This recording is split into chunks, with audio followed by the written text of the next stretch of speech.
ನಮಗೊಂದು ಕುಟುಂಬವಿದೆ, ನಾವು ಎಲ್ಲರಂತೆ ಬದುಕಬೇಕು ಅಂತ ವಾಯವ್ಯ ಸಾರಿಗೆ ಸಂಸ್ಥೆಯ ಹುದ್ದೆ ಗಿಟ್ಟಿಸಿಕೊಂಡು ಬಿಆರ್ಟಿಎಸ್ ಚಾಲಕ ಹುದ್ದೆ ಏರಿದವರು ಇದೀಗ ಯಾರದ್ದೋ ತಪ್ಪಿಗೆ ಬೆಲೆ ತೆರುವ ಕಷ್ಟದಲ್ಲಿ ಇದ್ದಾರೆ. ಬಹುಕೋಟಿ ವೆಚ್ಚದಲ್ಲಿ ನಿರ್ಮಾಣಗೊಂಡ ಹುಬ್ಬಳ್ಳಿ ಬಿಆರ್ಟಿಎಸ್ ವ್ಯವಸ್ಥೆ ಬಗ್ಗೆ ಪರ ವಿರೋಧ ಚರ್ಚೆ ಇವತ್ತು ನಿನ್ನೆಯದೇನೂ ಅಲ್ಲ ಇದು. ಆದರೆ ಸರ್ಕಾರದ ಮಾರ್ಗಸೂಚಿ ಅನ್ವಯ ನಿತ್ಯವೂ ಸಂಸ್ಥೆ ಅಡಿಯಲ್ಲಿ ಕರ್ತವ್ಯ ನಿರ್ವಹಿಸುವ ಚಿಗರಿ ಬಸ್ ಡ್ರೈವರ್ ಈ ನಿಯಮ ಪಾಲನೆ ಮಾಡಿದ್ರೆ ಕೆಲವರು ಸೀದಾ ಜಗಳಕ್ಕೆ ಬಂದುಬಿಡ್ತಾರೆ. ಇದಕ್ಕೆ ತಾಜಾ ಉದಾಹರಣೆ ಎಂಬಂತೆ ಹುಬ್ಬಳ್ಳಿ ಧಾರವಾಡ ಬಿಆರ್ಟಿಎಸ್ ಕಾರಿಡಾರ್ನಲ್ಲಿ ಖಾಸಗಿ ವಾಹನ ಸಂಚಾರಕ್ಕೆ ಅವಕಾಶ ಇಲ್ಲ. ಹೀಗಿದ್ರೂ ಬಿಆರ್ಟಿಎಸ್ ರಸ್ತೆಯಲ್ಲೇ ಓಡಾಡುವ ವಾಹನ ಸವಾರರು ಬಸ್ಸಿಗೆ ಅಡ್ಡ ಬಂದು ಡ್ರೈವರ್ ಜೊತೆನೇ ಜಗಳಕ್ಕೆ ಬಂದುಬಿಡ್ತಾರೆ.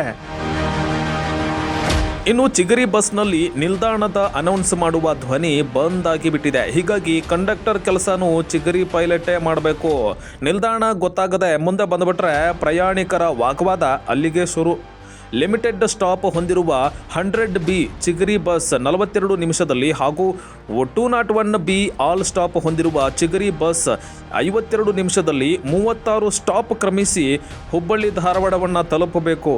ಈ ವೇಳೆ ವಾಹನ ಜೋರಾಗಿ ಓಡಿಸಿದ್ರೆ ಪ್ರಯಾಣಿಕರ ಕಂಪ್ಲೇಂಟ್ ಬರುತ್ತೆ. ಸಮಯ ತಡ ಆದರೆ ಇಲಾಖೆಯಿಂದ ಮೆಮೊ ಕೊಡುತ್ತೆ. ಟ್ರಿಪ್ ಕೌಂಟ್ ಕಡಿಮೆ ಆಗುತ್ತೆ. ಗೇರ್ ಇಲ್ಲದೆ ಇರುವಂಥ ಚಿಗರಿ ಬಸ್ಸನ್ನು ದಿಢೀರನೆ ನಿಲ್ಲಿಸಿಬಿಟ್ರೆ ಜನ ಬಿದ್ದು ಬಿಡ್ತಾರೆ.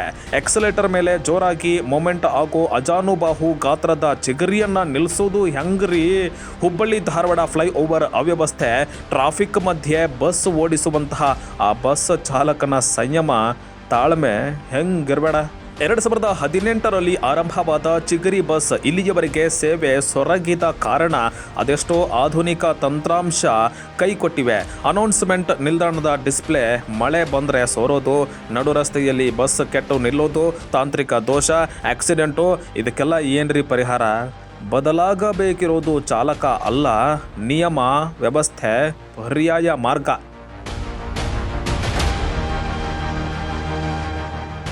Shridhara Pujar, public next, Hubballi.